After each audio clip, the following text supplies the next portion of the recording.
যে দুই কারণে কবরের আযাব সবচেয়ে বেশি হয়। আসসালামু আলাইকুম ওয়া রাহমাতুল্লাহি ওয়া বারাকাতুহু। ইসলাম সম্প্রসারণ ও প্রচারের লক্ষ্যে চ্যানেলটি অবশ্যই সাবস্ক্রাইব করবেন ইনশাআল্লাহ। হযরত আব্দুল্লাহ ইবনে আব্বাস রাদিয়াল্লাহু তাআলা আনহু থেকে বর্ণিত, তিনি বলেন, একদিন নবী করিম সাল্লাল্লাহু আলাইহি ওয়াসাল্লাম দুটি কবরের পাশ দিয়ে যাচ্ছিলেন। এ সময় তিনি বললেন, ওই দুই কবরবাসীর আযাব হচ্ছে। অবশ্য তাদেরকে কোনো বড় ধরনের অপরাধ বা কোনো কঠিন কাজের জন্য আযাব দেয়া হচ্ছে না। তাদের একজন পোশাবের ছিটা থেকে বাঁচত না, আর অপরজন মানুষের চগলখুরি করে বেড়াত। এরপর মহানবী সাল্লাল্লাহু আলাইহি ওয়াসাল্লাম একটি খেজুরের ডাল ভেঙে দুই টুকরো করলেন এবং কবর দুইটির ওপর ওই টুকরা দুইটি পুঁতে দিলেন। সহিহ বুখারী ও মুসলিম। হাদিসে রাসূল করিম সাল্লাল্লাহু আলাইহি ওয়াসাল্লাম আরও বলেন, যে দুইটি কারণে তাদের আযাব দেয়া হচ্ছে তা থেকে মুক্ত থাকা তাদের জন্য কোনো কঠিন কিছু ছিল না।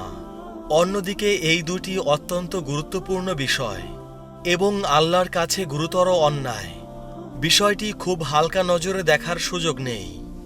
এই হাদিসে আল্লাহ রাসূল সাল্লাল্লাহু আলাইহি ওয়াসাল্লাম এমন দুটি বিষয় সম্পর্কে উম্মতকে সতর্ক করেছেন যার প্রতি মানুষ খুব একটা গুরুত্ব দেয় না। তার একটা হলো পেশাবের ছিটা থেকে বেঁচে থাকা, অর্থাৎ পবিত্রতার প্রতি বিশেষ গুরুত্ব না দেওয়ার কারণে তার কাপড় চোপড় অপবিত্র হয়ে যেত। আর ইসলামে পবিত্রতার বিষয়টি খুবই গুরুত্বপূর্ণ। অপরটি হল অন্যের কাছে আরেকজনের নামে নিন্দা চর্চা না করা। মানুষের চগলখুরি করার মাধ্যমে মূলত একজনের সঙ্গে অপরজনের শত্রুতা বাড়ে এবং রেষারেষি বাড়ে। যারা মূলত চগলখুরি করে তারা এক বন্ধুর কাছে গিয়ে অপর বন্ধুর দোষ বর্ণনা করে। এতে করে তাদের দূরত্ব এবং বিবাদ সৃষ্টি হয়। ইসলামের আগমন হয়েছে মূলত মানুষের মাঝে ভালোবাসা, হৃদ্যতা বাড়াতে এবং ঝগড়া বিবাদ দূর করতে।